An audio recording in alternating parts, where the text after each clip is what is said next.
cap on how much people can receive in severance pay? If so, what would that cap be?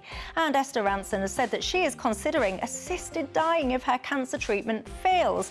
I could tell you now her comments have reignited that passionate debate about whether or not this should be legal in this country. Should it? You tell me.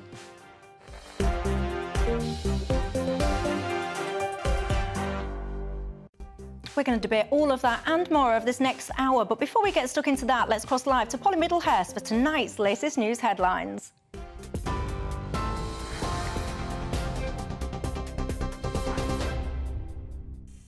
Michelle, thank you, and good evening to you. Well, the top story from the GB newsroom tonight is that the Foreign Secretary says the UK will not tolerate attacks on shipping in the Red Sea. Britain is joining an international maritime coalition dubbed Operation Security Guardian to protect ships in the area after a recent spate of attacks by Houthi militants in Yemen allied with the Hamas terror group. The government says much of the UK's supply of liquefied natural gas is imported via these vital shipping routes, confirming that the Royal Navy destroyer HMS Diamond will be joining the new task force.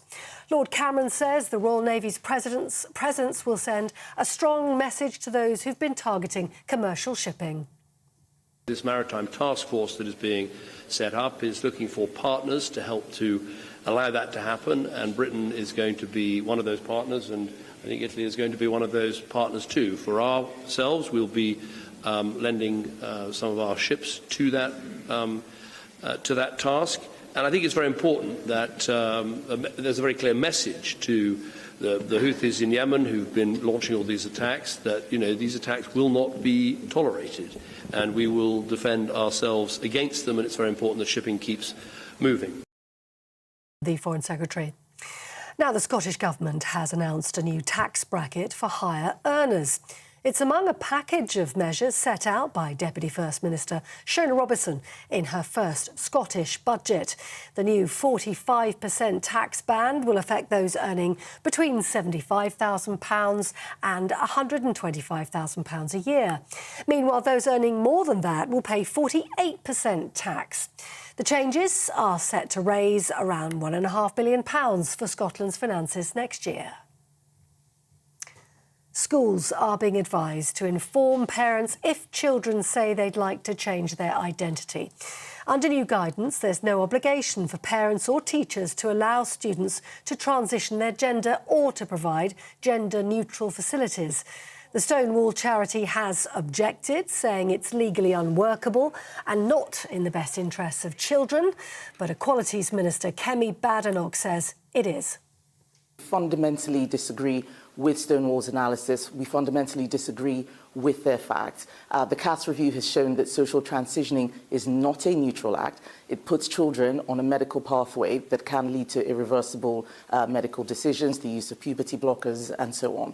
But also something that's really important to emphasise is that just because a child doesn't conform to gender stereotypes doesn't mean that they are the opposite sex. We shouldn't assume that because a boy likes pink or a girl likes football that they are of the opposite sex. Badenoch.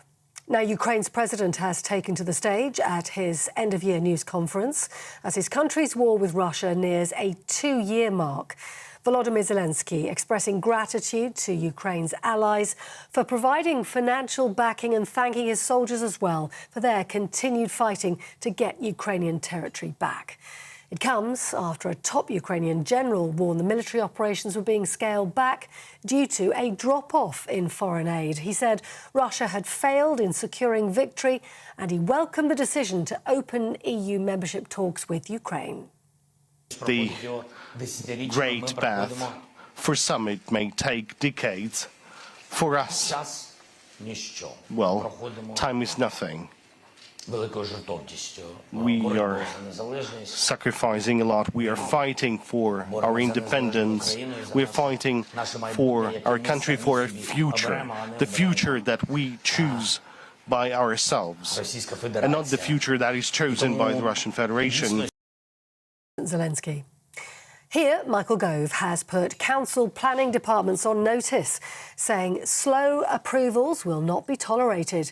In a speech on planning reform, the Housing Secretary said there is resistance to some new developments in many parts of the country, and he's cracking down on overly lengthy applications, with some councils to be given 3 months to improve or risk having their powers stripped away from them.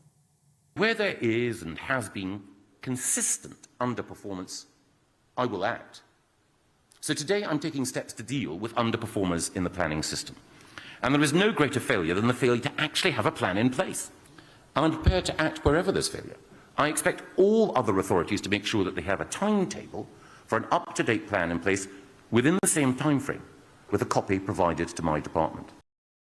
Michael Gove. Now, Iceland's Met Office is warning of possible gas pollution later tonight or tomorrow after a large volcano in the southwest of the country erupted last night. Let's show you live pictures coming to us from the Reykjanes Peninsula.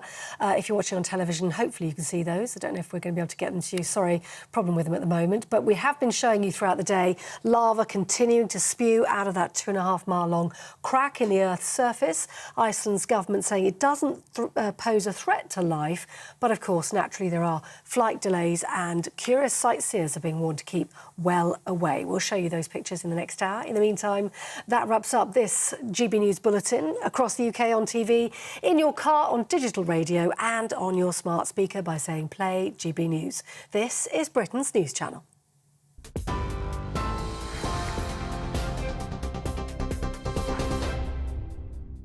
Thanks for that, Polly. Well, I'm Michelle Dewberry and I'm keeping you company till 7 o'clock tonight alongside me, the journalist and author Harriet Sargent and the political commentator Joe Phillips. Good evening to both of you.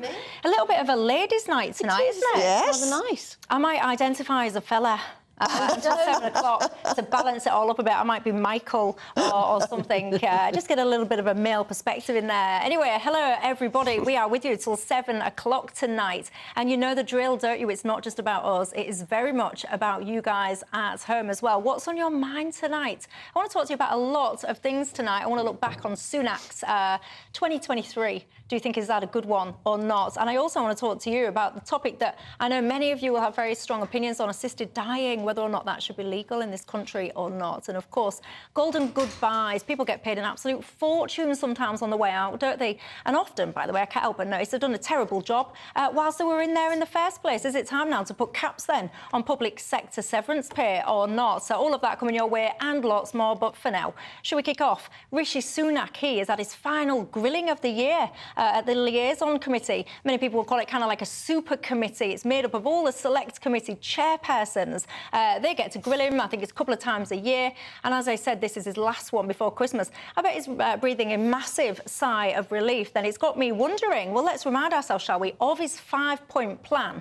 And let's ask you a very simple question. 2023, has it been a good year for him or not? So his 5 priorities, do you all know them off the top of your head by now? I hope so. Halving inflation, growing the economy, reducing debt, cut waiting lists and small boats. That number 5, pesky number 5, that small boat one, that is the one, isn't it? That really does seem to trip him up a lot. He was asked about that certainly today. Let's have a listen. There isn't a firm date on this because I've always been clear from the beginning. You said you're going to stop the boat, so I just want to know and what we will the date keep is. going until we do. Okay. But this is not one of these things where there's a precise date. You don't have a date. Not a precise date on when that's going to actually happen then. Do you think he's done a good job on point 5 at the small boats?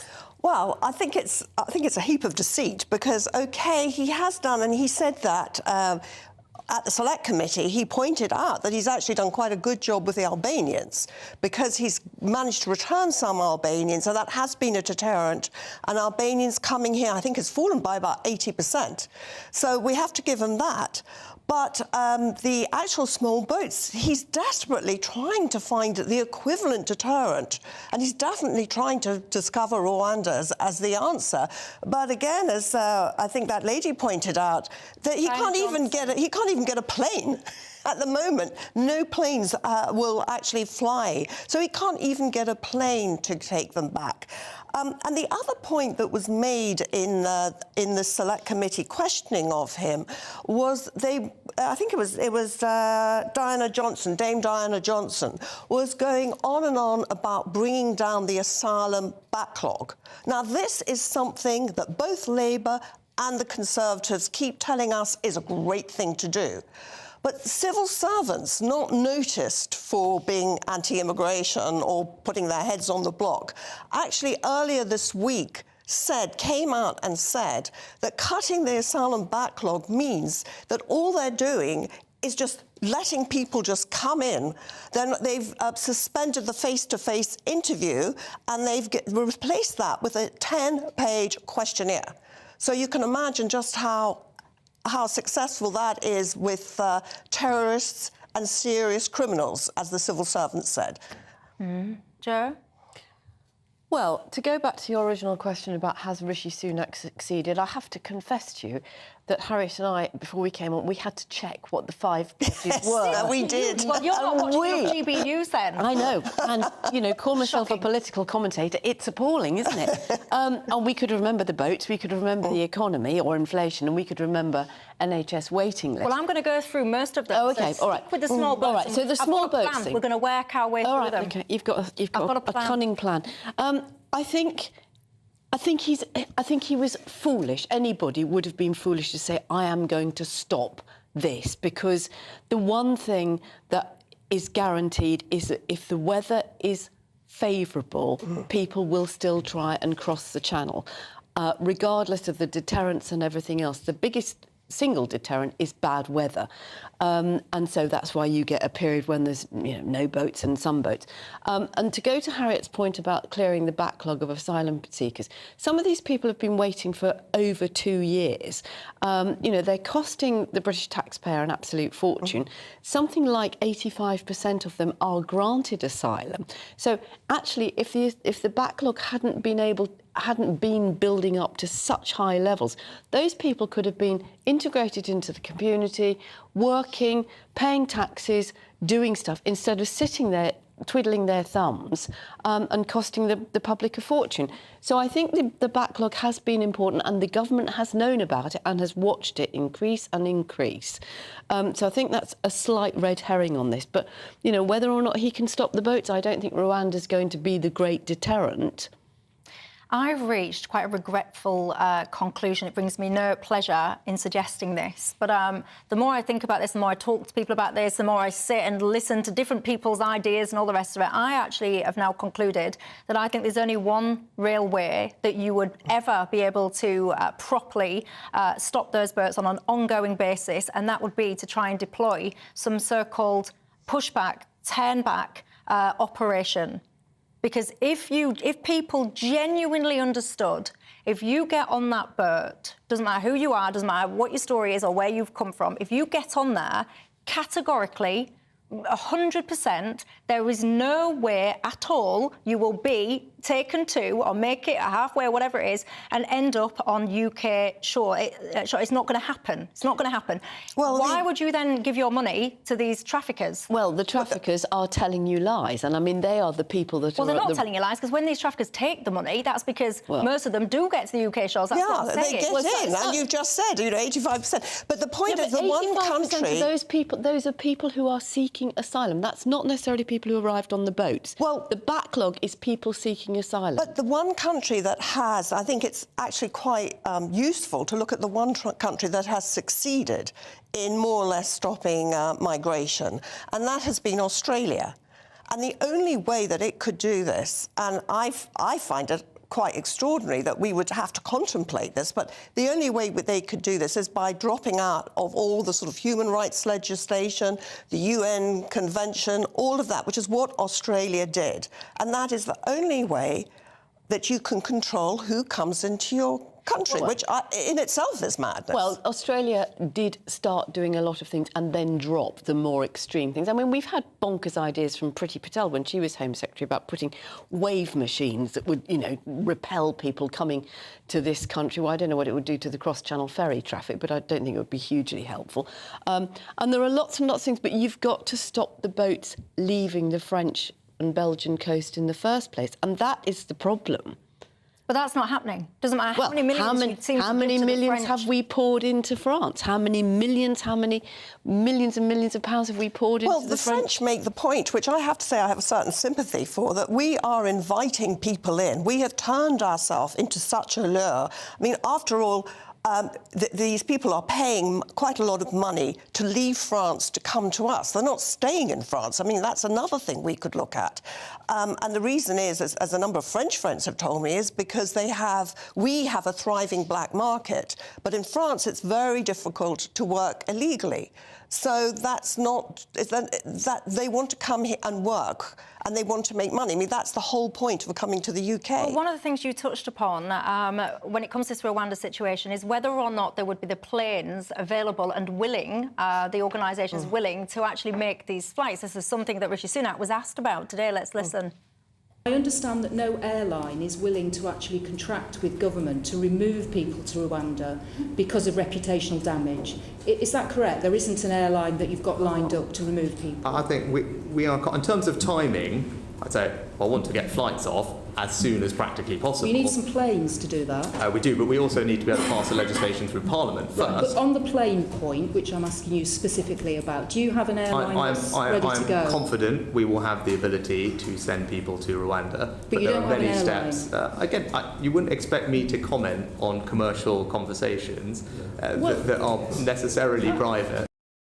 What do you think to that? Do you think airlines should be willing, of course, if everything's passed, to take people to Rwanda?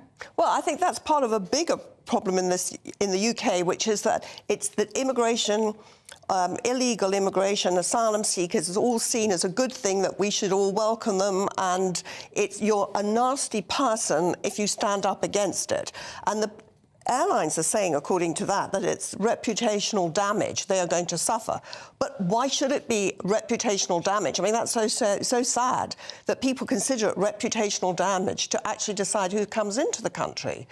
Well, it wouldn't be the airlines deciding who comes into the country, is it? I mean, they're making a perfectly sensible commercial decision. The Rwanda bill has now got to go through the Lords and through the various committee stages. I think they're being quite sensible to sort of think, OK, well, let's see where it gets to before it actually becomes law and any flights can take off. John says, Michelle, are you having a laugh, even suggesting that Rishi Sunak has had a good year? He's achieved nothing, says John. The births are still going. Inflation, yes, it's gone down, but you're saying not because of anything that Rishi Sunak's done. You're talking about the waiting list in the NHS, still sky high.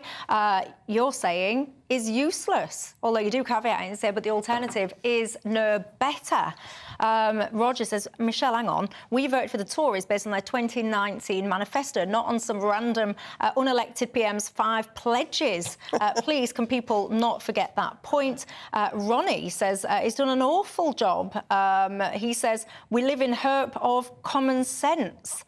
Do you think that you're going to get common sense anytime soon from anybody? It feels like, quite frankly, that is in very short supply, doesn't it? Graham says Sunak has got no intention at all of stopping mass migration. Blake says, I blame a lot of this on the benefits that people receive when they get into the country. That's why, he says, people are getting onto those boats. Is it quite as simple as that? I'm not sure that it is. I want to talk to you next, then, about inflation as well. I want to ask you, do you think he's done a good job? Yes, of course, inflation has halved. But what Ronnie just said, actually, was that the responsibility of Rishi's actions directly or not? What about the waiting list in the NHS? Let's face it, they're an absolute mess. Are you one of those millions of people that are waiting to be seen? Do you sit there and feel like the NHS is getting any better? Or is it all, quite frankly, a mess? Let's not even mention dentistry. Don't even get us started on that one. So I want to pick up on the rest of those points. On his 5-point plan, you tell me, 2023, a good year for Sunak or not? I'll see you in 2.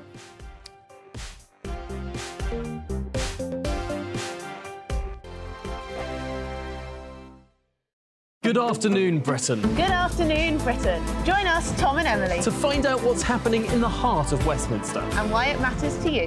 Weekdays from midday, we bring you the most compelling stories from across the United Kingdom. And from your doorstep to our inbox. That's right, we want to hear from you. GB News. Britain's news channel. Wake up to the headlines with Headliners every morning at 5 a.m. We treat you to the day's biggest stories before anyone else, 7 days a week. You can catch up on everything you need to know before you've even had your kippers. Headliners every morning at 5 a.m. only on GB News, the People's Channel, Britain's news channel. GB News, unlike other broadcasters, isn't obsessed with the London-Westminster bubble. We think there's a nation beyond the M25, and that's why we talk about the issues that matter across the land. Join me on State of the Nation, 8 to 9 o'clock, Monday to Thursday, on GB News. Daisy's listening, and you should too. In the GB Newsroom, we bring you the news as it happens. With our team of dedicated journalists across the UK, we're ready to give you accurate reporting every day. When the news breaks, we'll be there with bulletins on GB News, the People's Channel, Britain's news channel. Big news, big debates, big opinion. Patrick Christie's Tonight is the week's biggest show. Every weekday, 9 to 11 p.m, we've got the inside track on the day's top stories. There'll be sharp takes you won't get anywhere else. We will set the news agenda, not just follow it, and I want to bring you along for the ride. Whatever it is, we'll have our finger on the pulse. It's news, but it's this close to entertainment. Patrick Christie's Tonight, 9 to 11 p.m, only on GB News, the People's Channel, Britain's news channel. Your weekend starts here with Friday Night Live with me, Mark Dolan, 8 till 9 on GB News.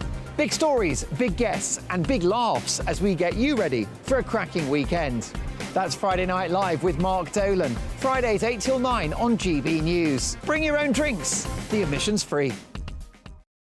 Tired of the usual focus-tested, pre-prepared Westminster runaround? Well, so am I. So you want higher taxes? Is your department to blame for this? Are you rethinking this policy? Every Sunday at 9:30, I'll be sitting down with those in power to get the truth about the issues affecting you. Let's be honest, we've known about the cost pressures of this project for years, not months. That's the Camilla Tominey Show, a politics show with personality. On GB News, the People's Channel, Britain's news channel.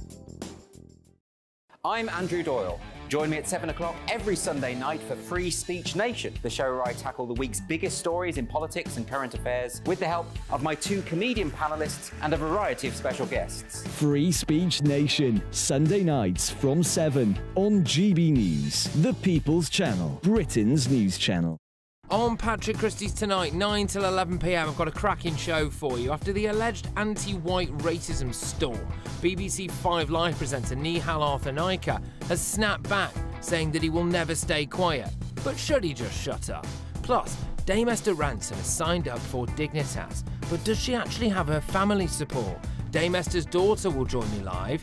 I'll also speak exclusively to the bloke flogging Churchill's barge. And we've got the liveliest pay-per-view anywhere on telly. Patrick Christie's Tonight, 9 till 11 p.m. Be there.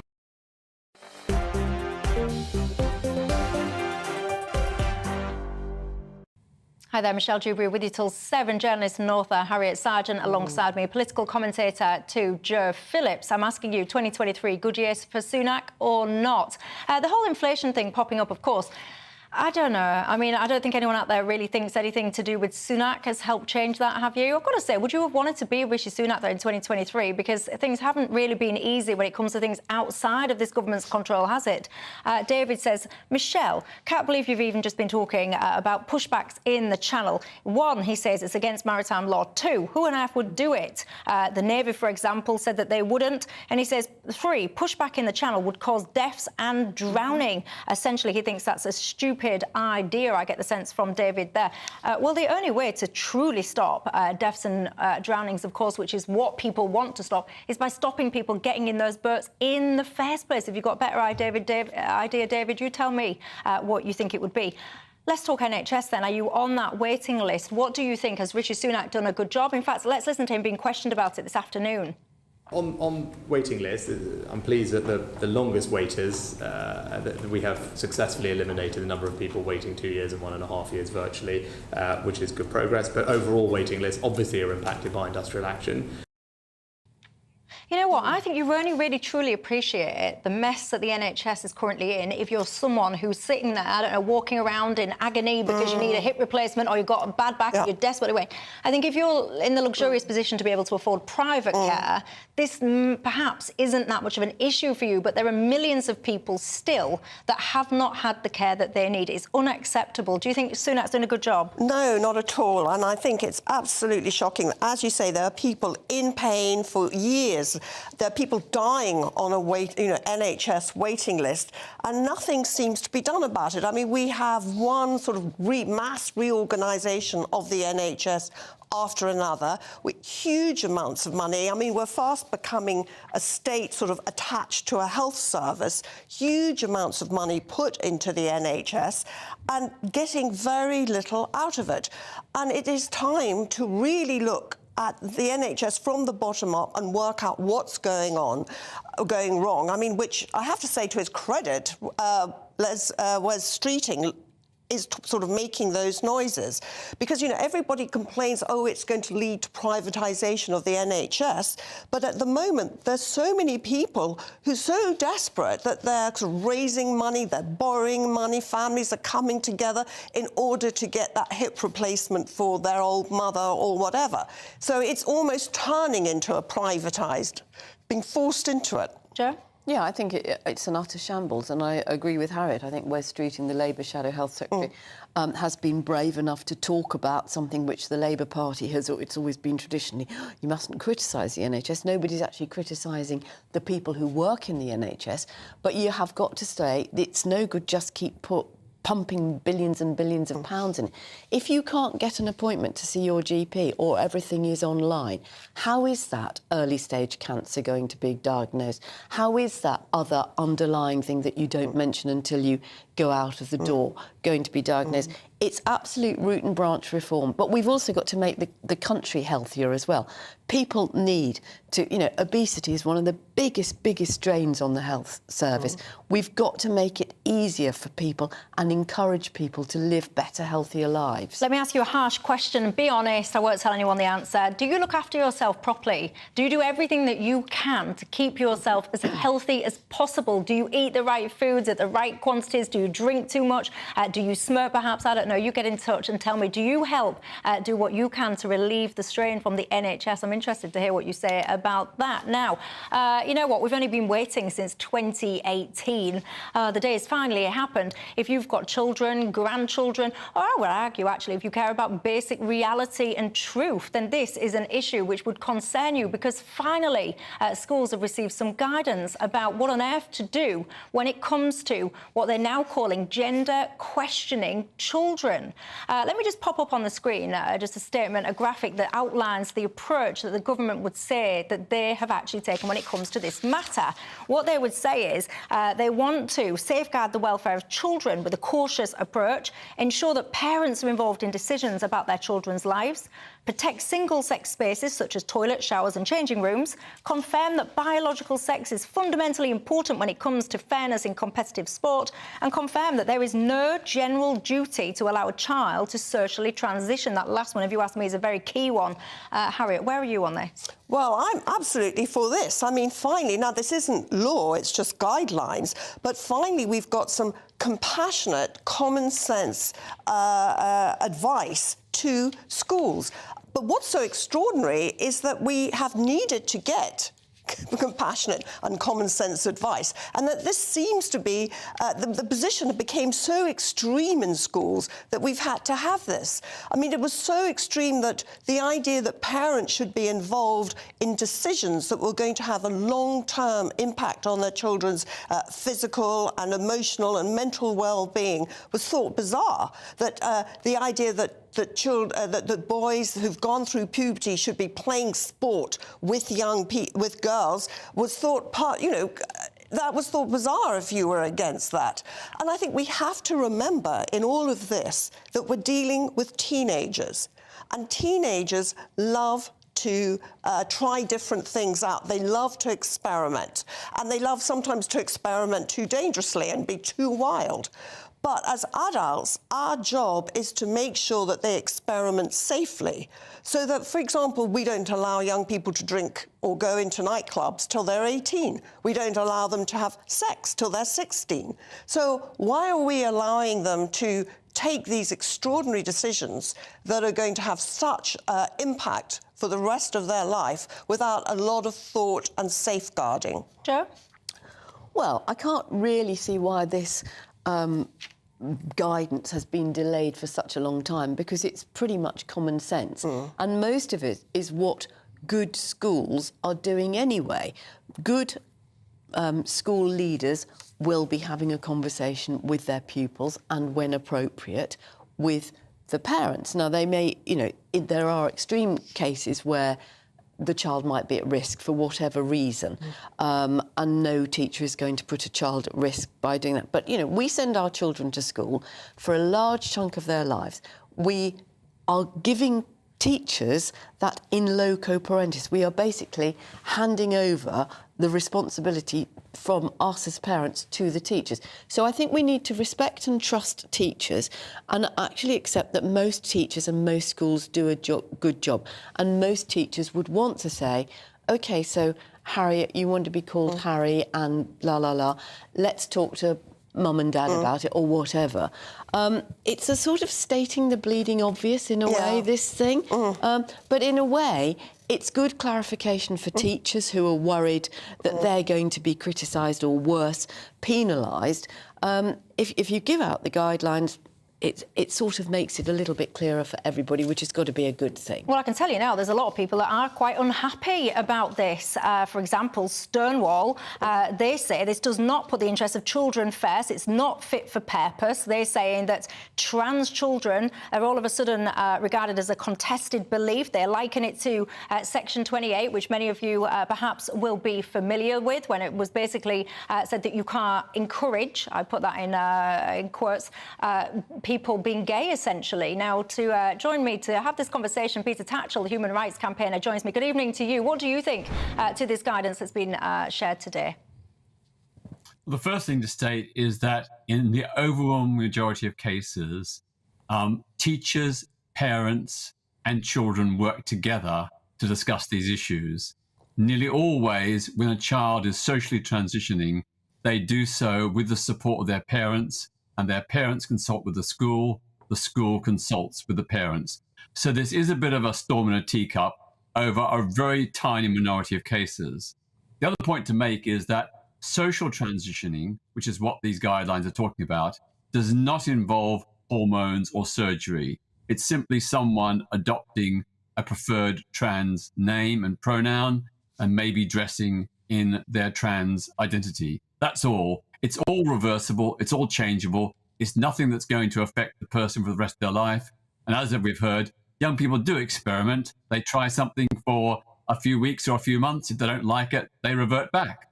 Yeah, but would you concede, though, that if a child, Michelle, suddenly decides that they want to be called Michael, they want to do all these things to the way that they appear, to be called him and all the rest of it, do you concede that that is perhaps the first step onto a pathway that would then be medicalised? Well, it could be, but not necessarily. You know, there's plenty of examples of young people who have, for a period, socially transitioned, and then after a time decided, no, it's not for them. I always believe that young people should be spoken to, should be questioned, that they should be counselled and supported to determine whether their feelings are genuine and whether they're sincere. But I think we should always assume that they are initially. But there's nothing wrong with asking young people and consulting with parents. And you know, I think most parents, in my experience, the trans kids I know, their parents are fully behind them and have been liaising with the school from the get-go. Do you think there should ever be a scenario, though, where a child, for example, does decide that they are not the so-called gender that they think they are, they want to be something else? Do you think they should ever be allowed to do that without the parent knowledge? Well, I think in extreme cases, if their parents are far-right extremists or religious fundamentalists who may subject their child to emotional, psychological, or even physical abuse, then it would be wrong for the school to inform the parents. And there have been a small number of cases where that has happened, where young kids have been horribly abused by their parents, and in some cases even attempted to take their own lives because of parental abuse. The parents have not accepted them as being trans. And I think in those circumstances, the school has to be cautious. And that's what the guidelines say. The guidelines do say that in these extreme circumstances, the child's welfare comes first. And that is the right approach. Indeed. I just want to ask you quickly, because I do need to, just for time reasons, I need to move on. I'm interested, though, your first response there is if their parent is far right. I mean, these days, if you have the audacity to say that you want controlled immigration, you're deemed as far right. So the first notion that you present back to me is if your parent's far right, then, yeah, let's keep it a secret from them. I would actually push back on that. This far right notion is completely overused, and I would say it's complete nonsense in most of the cases. Well, it may be, but again, I have heard of examples of parents who have quite extreme right-wing views, quite intolerant, who have given their trans children absolute hell and actually caused the child great psychological and emotional damage. And in one case, actually physically beaten their child to try and beat out the trans from them. And that is a form of child abuse, and it's not acceptable. Even if the parents object to it, they don't have a right to beat their children or subject them to psychological and emotional abuse. But I'm not saying that all right-wing people are like that. I'm not saying that. Good. OK, all right. Well, we completely agree that no parent should absolutely be battering or abusing their child for any reason. So on that, thank you for your time. That's Peter Tatchell there. What do you guys make to that topic at home? Get in touch and let me know. Let's talk, shall we? Golden goodbyes after the break. The amount of money that people in the public service get paid on their way out the door, often when they've done a terrible job while they've been inside. It's quite a lot of money. Is it time now that we cap these severance pays? You tell me and I'll see you in 2. Your weekend starts here with Friday Night Live with me, Mark Dolan, 8 till 9 on GB News.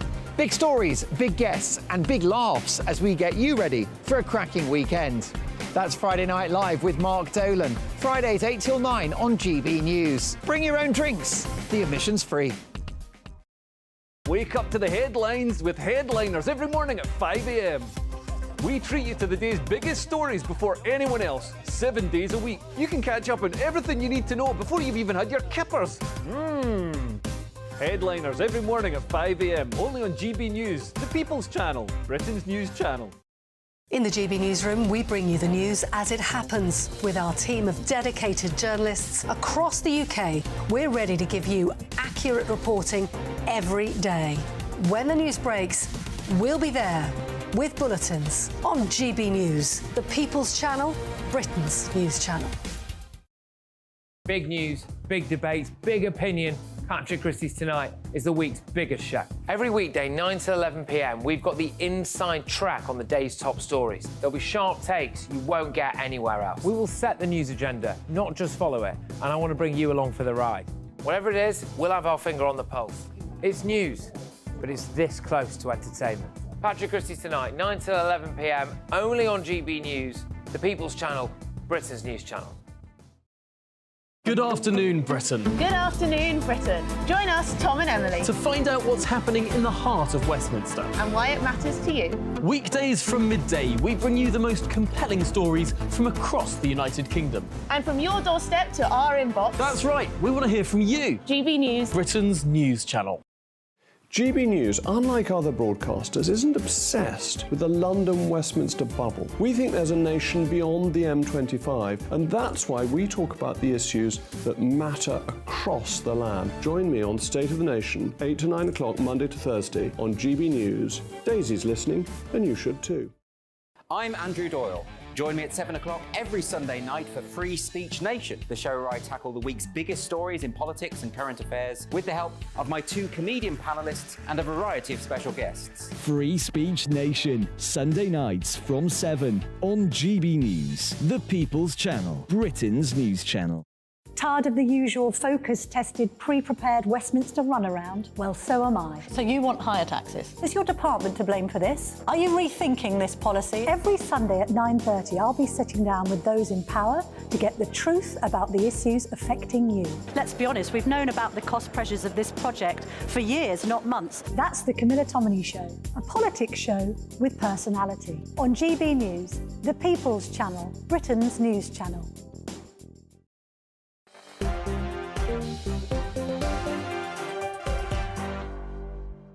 Hello there, Michelle Dewberry till 7. Harriet Sergeant, Joe Phillips remain alongside me. Let's talk golden goodbye severance pay, shall we? Civil servants, get this everyone, were paid about £150 million in those golden goodbyes last year. One particular golden goodbye, you can give me this golden goodbye any day of the week, quite frankly, nearly £400,000. I mean, that's not bad, but that's not bad at all, is it, if you can get it? 238, apparently, former staff received exit packages as well, over £100,000. Should these goodbyes, these payments, be capped, Joe Phillips? I think they all need to be looked at within the context of the contracts and things. The one that you're referring to was a senior civil servant at the Treasury who was sacked by the briefly Chancellor Kwasi Kwarteng and summarily sacked. So, you know, anybody has got every right. They're protected their employment rights. They will have a contract, they will have redundancy pay, they will have, you know, payment in lieu of holidays and things like that.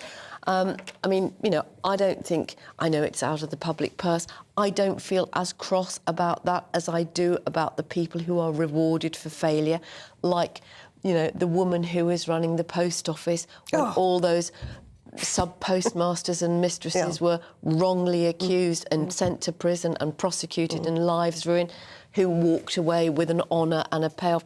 The water company bosses who walk away with absolute bonuses. The people who screw up at health authorities and trusts who walk away and then turn up at another place.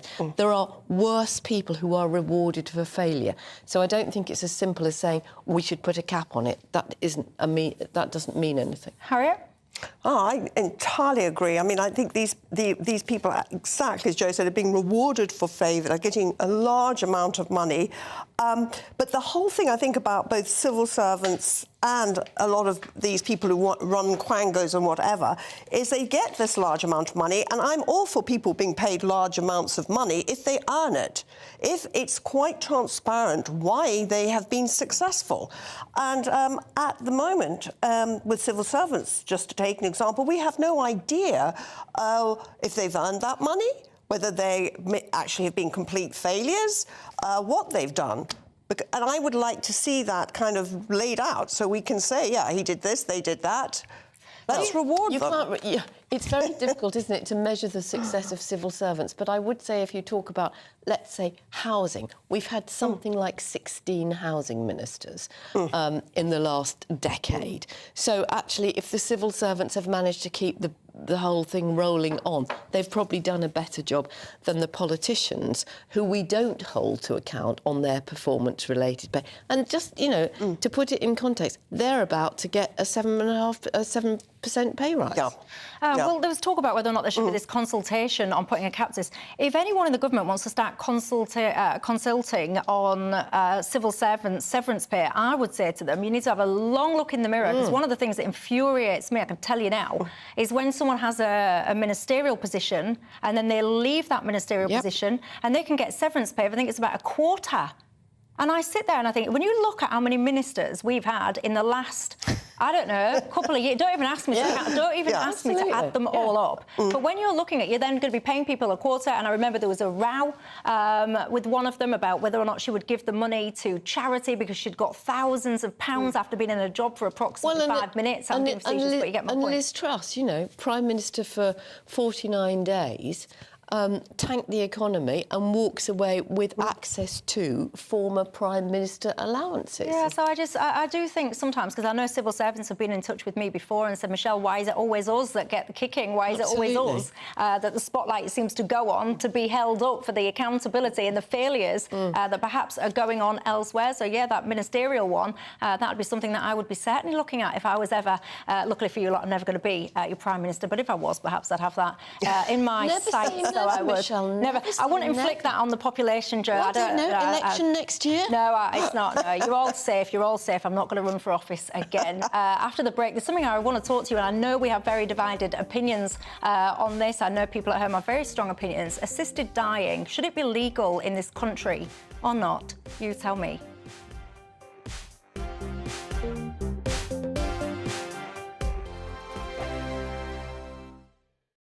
Join us every night on GB News at 11 p.m. for Headliners, which is 3 top comedians going through the next day's news stories, which is exactly what you need, because when the establishment has gone crazy, you need some craziness to make sense of it. Headliners. You don't have to bother reading the newspaper. We've got it covered for you. Every night at 11 p.m. and repeated every morning at 5 a.m. We won't send you to sleep like some of the other paper review shows out there. So join us 11 p.m. every night on GB News. The People's Channel, Britain's news channel. Tired of the usual focus-tested, pre-prepared Westminster runaround? Well, so am I. So you want higher taxes? Is your department to blame for this? Are you rethinking this policy? Every Sunday at 9:30, I'll be sitting down with those in power to get the truth about the issues affecting you. Let's be honest, we've known about the cost pressures of this project for years, not months. That's the Camilla Tominey Show, a politics show with personality. On GB News, the People's Channel, Britain's news channel. I think the most exciting bit for me is talking to people. People who I think are ignored often by the major news channels. We're going to give news they want to hear. There's a voice there that needs to be heard. I think there's a chance here for a diversity of opinion to be expressed, which you don't find elsewhere. It's really exciting. We don't hold back. We're free to say how decisions that are taken here affect us all around the country. Only on GB News, the People's Channel, Britain's news channel. Good afternoon, Britain. Good afternoon, Britain. Join us, Tom and Emily, To find out what's happening in the heart of Westminster. and why it matters to you. Weekdays from midday, we bring you the most compelling stories from across the United Kingdom. And from your doorstep to our inbox. That's right, we want to hear from you. GB News, Britain's news channel. Your weekend starts here with Friday Night Live with me, Mark Dolan, 8 till 9 on GB News. Big stories, big guests and big laughs as we get you ready for a cracking weekend. That's Friday Night Live with Mark Dolan. Fridays 8 till 9 on GB News. Bring your own drinks. The admission's free. There's only 3 people you can trust in life. Your doctor, your lawyer and your nana. I'm not sure. So join me, Nana Aquare, at 3 p.m. every Saturday and Sunday, where we discuss the biggest topics of the weekend. Be ready for battle. Could you be quiet? What is this? It's my new It's t-shirt. your new t-shirt. I don't bite. Well, not without a good reason. Always honest, always fun. Every weekend at 3 p.m. on GB News, the People's Channel, Britain's news channel. Every Sunday from 11, join Michael Portillo. There will be topical discussion, looking at the week before and the week to come. So kick back and relax at 11 a.m. on Sundays on GB News with me, Michael Portillo. GB News, the People's Channel, Britain's news channel.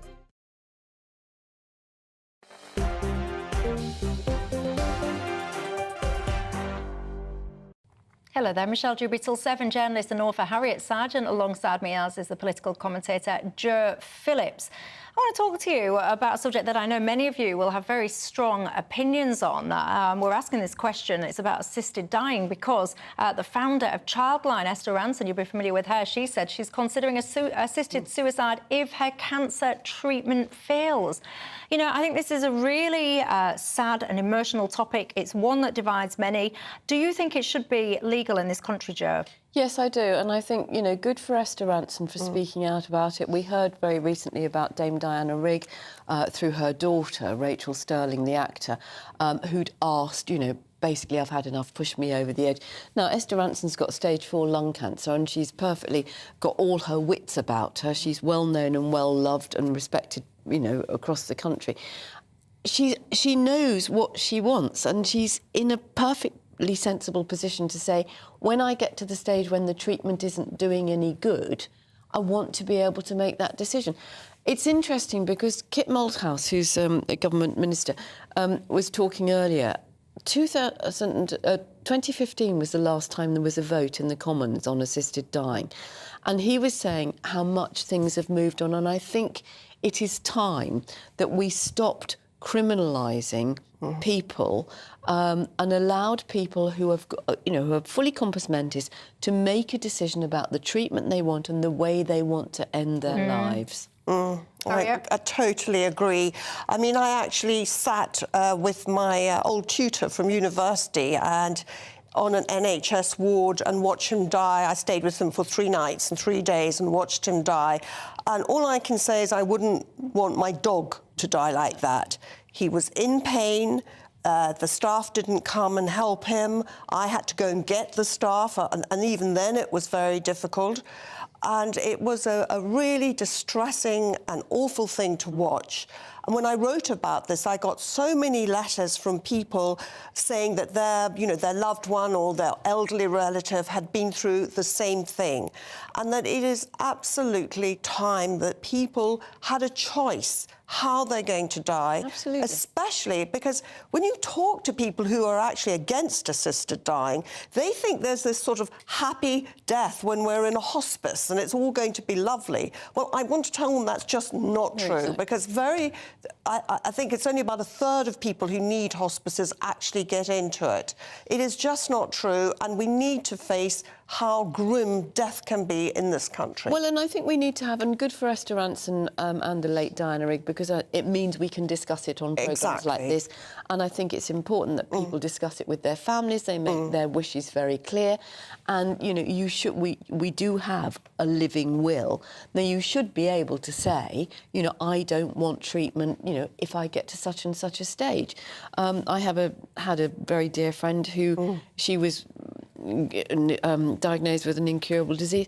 She took herself off to Dignitas and she wasn't even 50, but she chose the way she wanted to go, and she didn't want and to be. This is one of the things that's come up in the conversation today about whether or not if a loved one then went to Dignitas, would they then potentially be prosecuted when they come home? Graham says, Michelle, my wife was bedbound for 5 years until her death in November this year. I'm sorry to hear of the passing of your wife, but he says, I nursed her for this period and neither of us ever thought of suicide. Bill says, you know, I appreciate this is very difficult, especially for people experiencing severe pain. He says, but ultimately, it is only God who can decide when death essentially should come to a person. I mean, again, there's lots of you getting in touch and telling me some of your stories. Dave, I've just read yours about your mum and the life that Dave's explaining his mum has. She's quite elderly, in a lot of pain, very low quality of life. And he's just saying you wouldn't let, many people saying you just would not let pets suffer in this way. Terry says, yes, of course, you should be able to choose how and when you die. What you say, though, if you're diagnosed with a terminal illness, see, and this is the interesting point, what would the parameters be and who would decide those parameters? But I think if you're doing what Esther Rantzen's done, I mean, she was diagnosed with a terminal illness a year or maybe a bit longer ago, and she's made it absolutely clear that, you know, if the treatment becomes too intrusive, too painful or whatever, I mean, she's obviously not going to get better, but all the time she can carry on. That's not the same as saying, oh, as soon as I've been diagnosed with the terminal illness, I want to pop off to Switzerland. Yeah.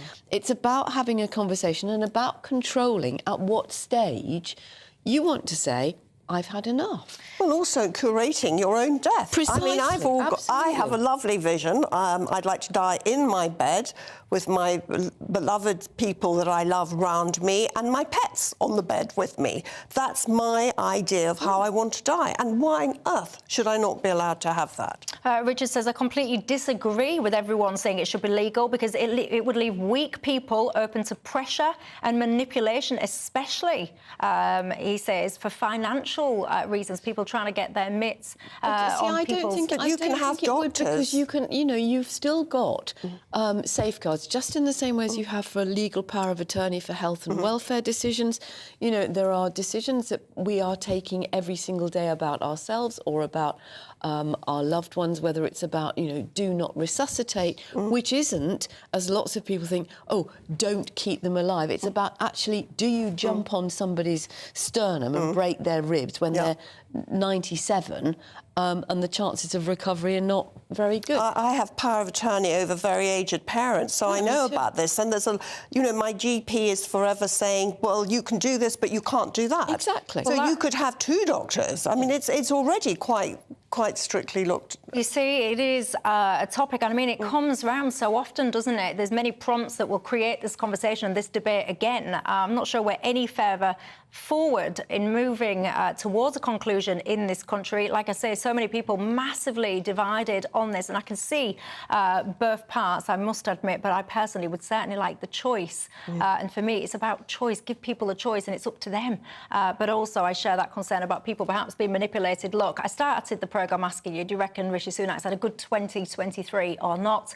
I'll summarise the thought process at home, shall I? In essence, most of you that have responded to that have said, no, you don't. You think he's had a bit of a shocker. Anyway, look, Joe, Harriet, that's all I've got time for. Thank you for your company at home. Have a fantastic evening, and I will see you tomorrow. Nigel Farage up next. Night. A brighter outlook with Box Solar, sponsors of weather on GB News. Hello, welcome to your latest GB News weather update from the Met Office. Rain will continue to clear through this evening, bringing many of us clearer skies over night tonight. That's because we've seen a cold front sweep southeastwards across the country. That's clearing off tonight, and behind it we see this brisk northwesterly wind direction developing for the rest of the week. That will bring a swathe of showers to parts of Northern Ireland, much of Scotland and into Northern England and North Wales by the end of the night. These could fall as snow over the hills of Scotland for a time. Further east, though, it will stay dry and clear for much of the night, and that will allow temperatures to fall away. It will be a colder night than last night here, with a risk of grass frost by tomorrow morning. And across eastern areas, the morning will be much brighter than this morning tomorrow. However, the cloud will thicken towards lunchtime as a warm front arrives from the northwest. That will introduce quite a lot of persistent drizzly rain to western areas as well as hills, and some quite dull cloud. Temperatures will rise as a result, though, so it will be a milder afternoon tomorrow afternoon. However, the winds will strengthen as well, so it will turn quite windy. The winds strengthen even more on Wednesday night, and there is a wind warning out for many northern areas of the country through much of Thursday. We could see wind gusts in excess of 70 miles per hour, as well as some quite blustery showers pushing in from the north and west. There's a continued risk of some snow showers in the north, but for many of us, it's likely to stay quite unsettled in the run-up to Christmas. Bye-bye. Looks like things are heating up. Boxed boilers, sponsors of weather on GB News.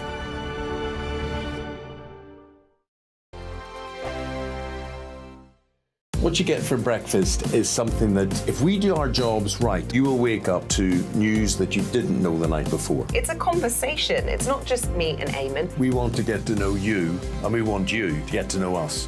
From 6, it's Breakfast with Eamon and Isabel. Monday to Thursdays on GB News, Britain's news channel.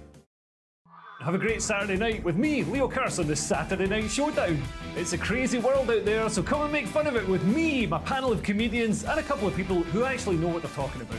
The Saturday Night Showdown is your front row ticket to the clown show every Saturday, only on GB News, the People's Channel, Britain's news channel.